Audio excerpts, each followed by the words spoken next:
Well, everyone has their taste in music. So say you love pop music. It's totally okay to love Beyonce, but not Bieber. Well, the same is true for classical music, even though it's a genre that is seen as one big mishmash of composers over centuries. Well, it is completely okay to enjoy Brahms, but not Bach, even though they were both pretty cool. Okay, well, Arianna, Warsaw-Fan, Rauch brushes away the elitist cobwebs of classical with clarity and humor in her new book, Declassified, a low-key guide to the high-strung world of classical music.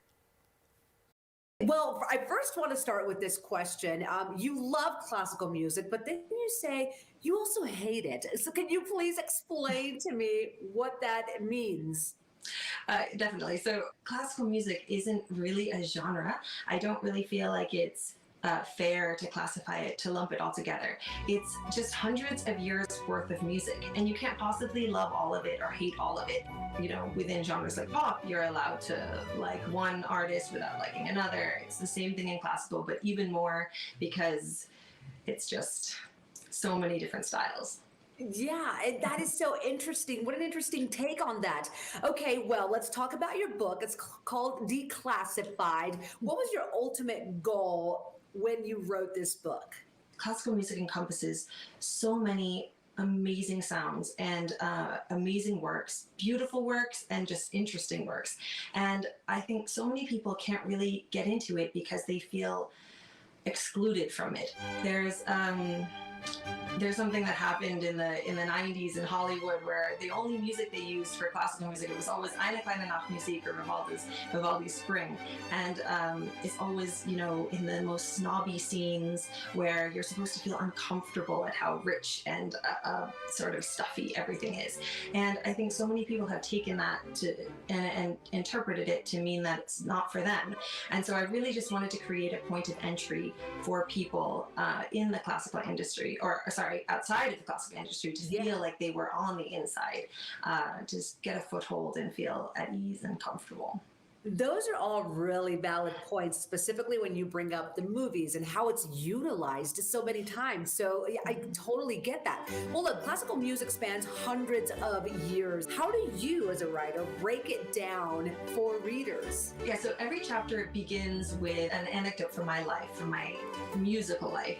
And so in the first chapter, I start with how I used to lie under my dad's piano listening to him practice Goldberg variations. When I look back, I realized that all the pieces I liked when I was that age came from the same compositional period, the Baroque period. And there was just something about music from that time that really spoke to me then. And so in the first chapter then, I launch into a discussion of the 7 compositional periods.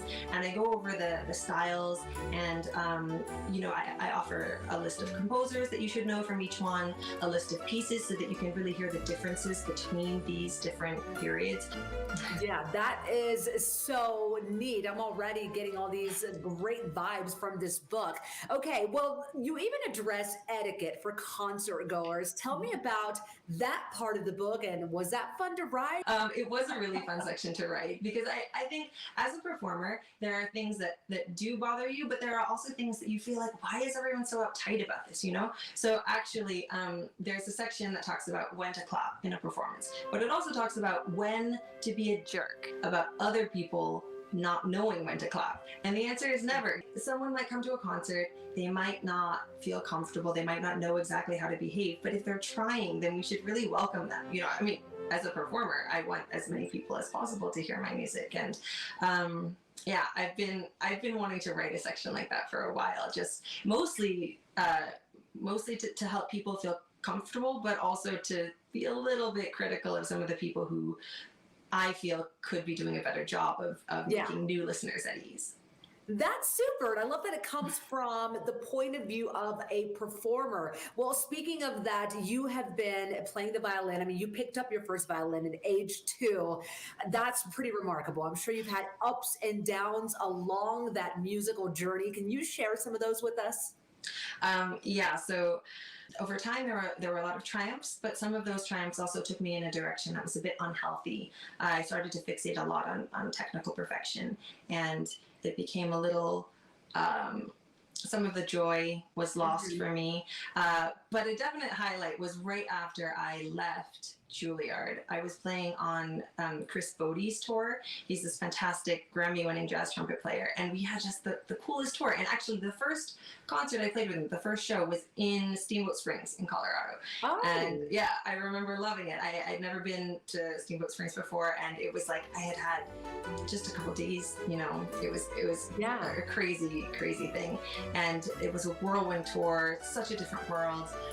They had great lighting and fog machines, and there were private jets sometimes. It was just really fantastic. That is amazing. Well, we can't wait to read the book. It's called Declassified. Thank you so much for being with us this morning and for your time, and keep doing what you're doing. It's amazing.